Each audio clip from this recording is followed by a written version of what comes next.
Hey everybody, welcome back around to the blog and grill. I am your host Doug here with your video blog for December 8th, 2014. I have a great blog planned for you. We'll look at your New York sports update. We'll also go around the shield, but I think the biggest story of the day has to be the college football Final Four has been set.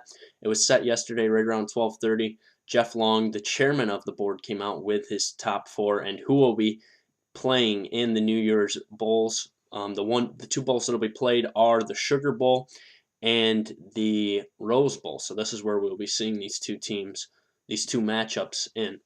So I think the big story was the top four, definitely Alabama number one, Oregon number two, and Florida State number three. Everybody knew after Florida State won that game against Georgia Tech that Florida State would be that number three team. And then finally the battle was just for number four, and we had TCU with a very impressive win over Iowa State.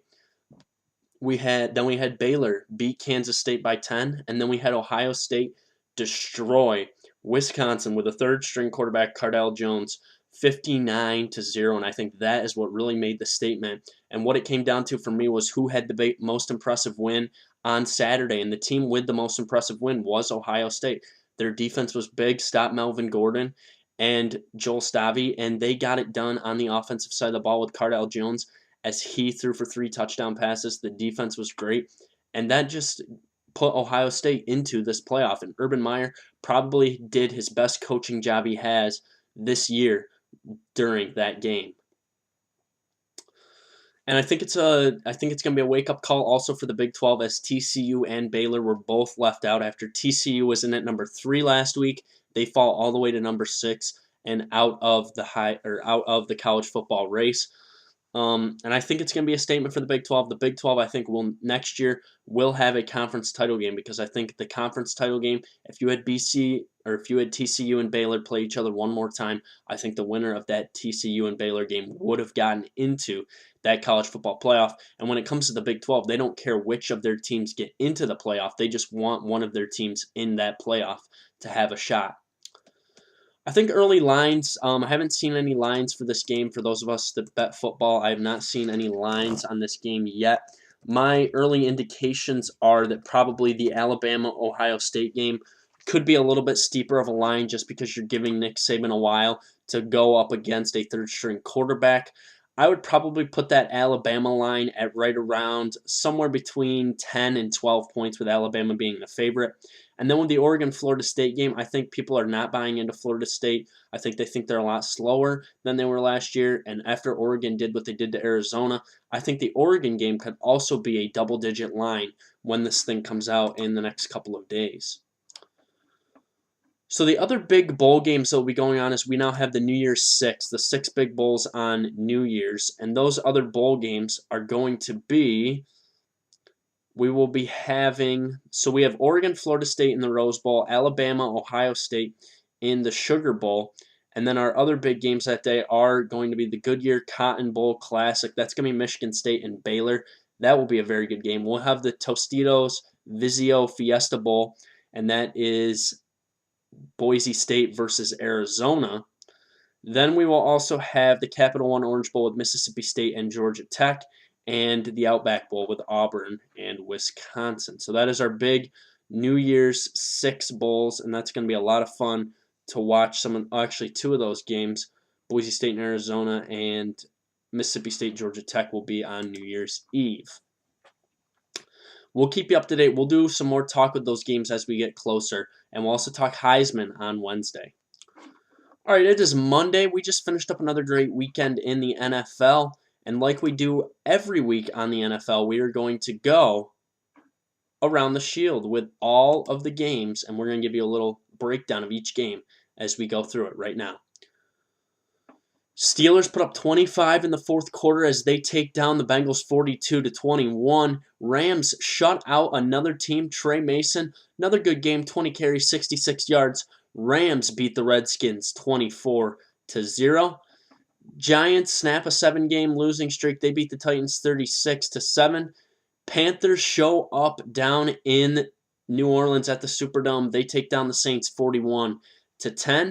Vikings race past Harvin and the Jets 30-24 in overtime. Percy Harvin had a good game though. 6 catches, 124 yards and a touchdown. Teddy Bridgewater goes for over 300 yards passing. Ravens beat the Dolphins 28-13 as they gain a wild card edge now.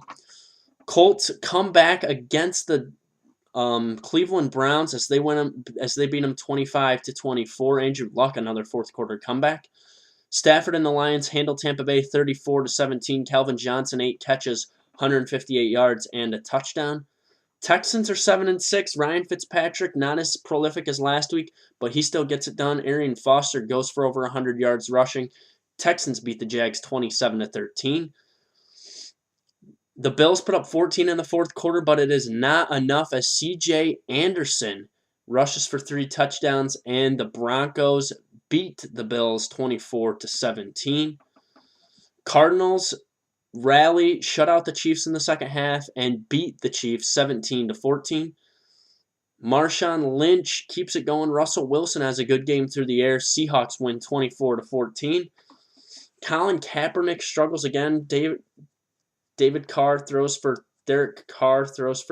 3 touchdown passes. Raiders beat the 49ers 24-13. And finally, Tom Brady 317 and 2 touchdowns as the Patriots beat the Chargers 23-14. I just want to talk briefly about Colin Kaepernick before we look at the playoff picture. This guy is really starting to struggle. We're going to see what Colin Kaepernick can do, if he's going to even stick around with this team and play with them another year.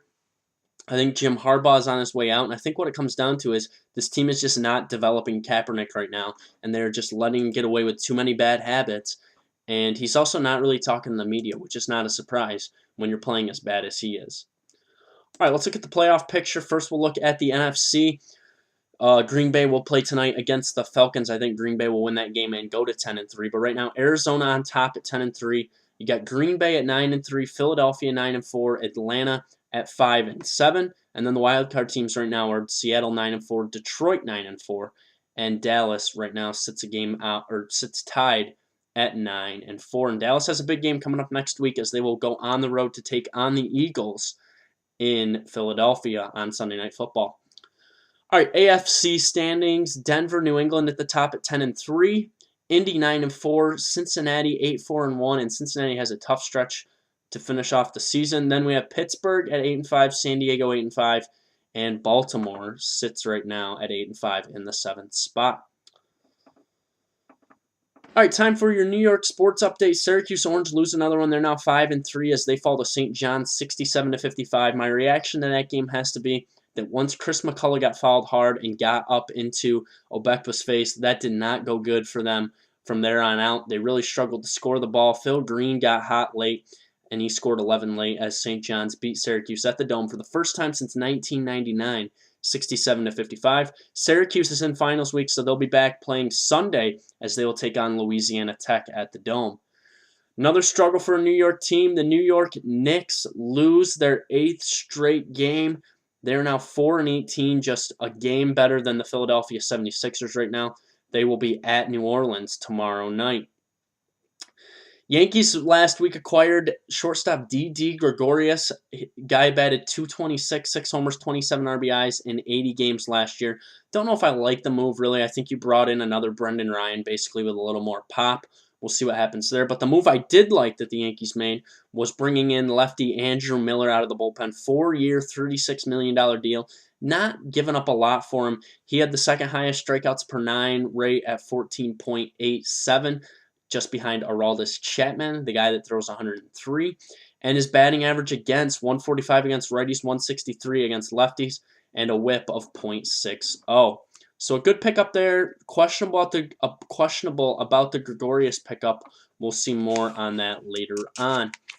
I'll be back on Wednesday. We'll talk Heisman race. We'll also talk about, we'll do some more NFL. We'll do our NFL power rankings, and we'll get you ready for another great weekend of NFL action.